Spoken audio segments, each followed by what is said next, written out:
So I just finished watching Death Note for the first time on Netflix.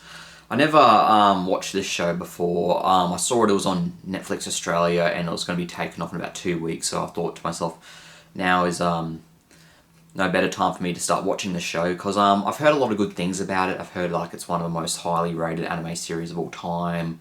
It's very thought-provoking, very philosophical when it comes to like the true meaning of like right and wrong and like morality, justice and all things like that.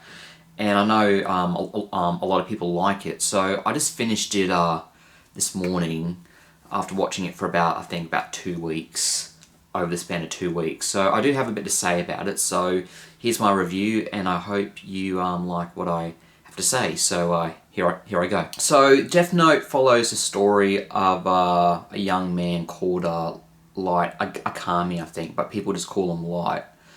And he comes into contact with a supernatural creature from the afterlife known as a Shinigami. And these guys are basically like gods of death. They are the ones who decide who live and who die. And they kind of like keep the order of the world, I would guess. Anyway, the weapon that they have, the Death Note that they write into, falls into the hands of Light. And almost immediately he becomes corrupted by it. He thinks he's doing the right thing by killing all of these countless people, these criminals, which probably don't even deserve death, or probably none of them do. But he thinks that by killing all of these people, that he is the true meaning of justice, and he feels that he's the god of the new world and he's going to make a peaceful world for everyone. Don't you get it, Anthony? With this book, I could change the world. I could rid this world of all the filth. Serial killers, robbers, the cast of the Jersey Shore. I am going to purify this world. Nobody is gonna get in my way. I am justice!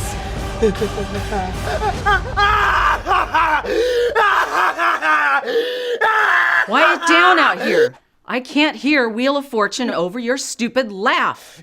When in reality, he's really just as bad as them, really. He basically just becomes another murderer, another serial killer who basically just kills people from the comfort of his own home, writing into a little book that he has no idea what its use is for, where it comes from, and really doesn't really know the magnitude of what he's doing.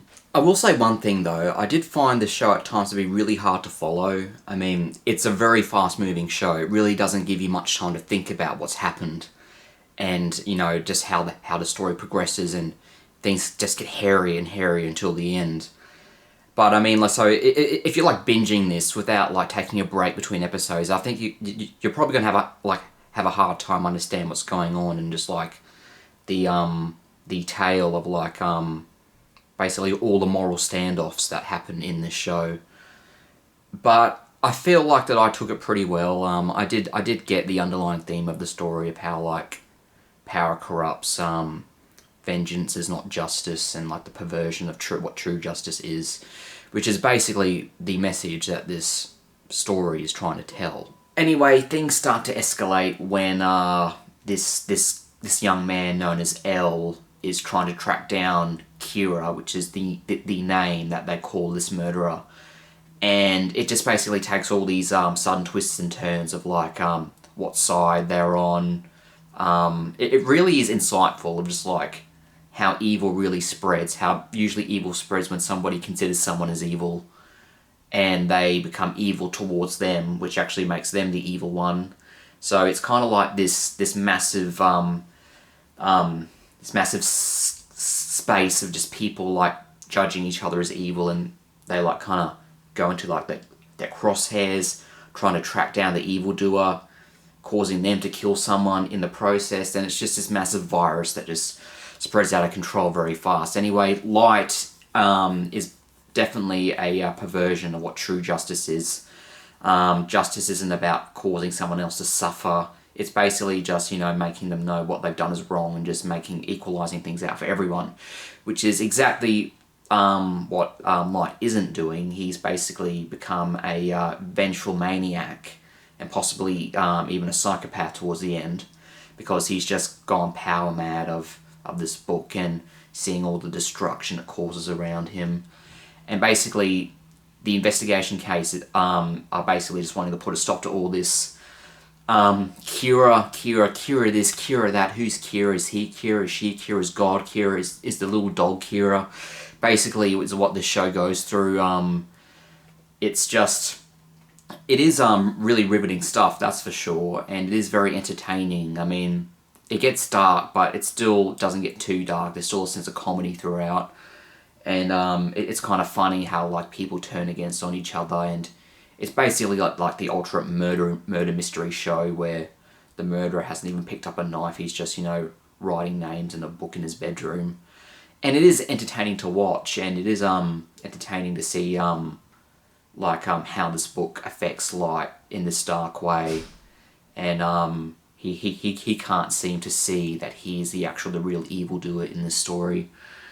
But overall, I won't spoil too much else. It is an entertaining show. I just wanted to give my personal opinion of it. But when it really comes down to like the way this show like portrays like true villainy, true evil, of just how like it's not exactly like the evildoer isn't the only one to blame for this. It's all the people who like are also trying to track down and kill the evildoer, because they believe they're in some sort of moral high ground, that they're better than the person that's doing evil things, when suddenly the evil spreads onto them as well, because they're now becoming the killer of the killer. It's entertaining stuff, and I really did like the philosophy of the show and like the way it was all panned out, and for that I really feel like I can't give it no less than a 10 out of 10. I do feel I'm going to be rewatching the series every now and then, because I do know it is very it is held in a very high regard. It's a very critically acclaimed anime series, and I'm glad I watched it. So I hope you enjoyed what I had to say about Death Note. Subscribe if you want to see more reviews like this, and as always, take care, and I'll see you in the next one. Thanks.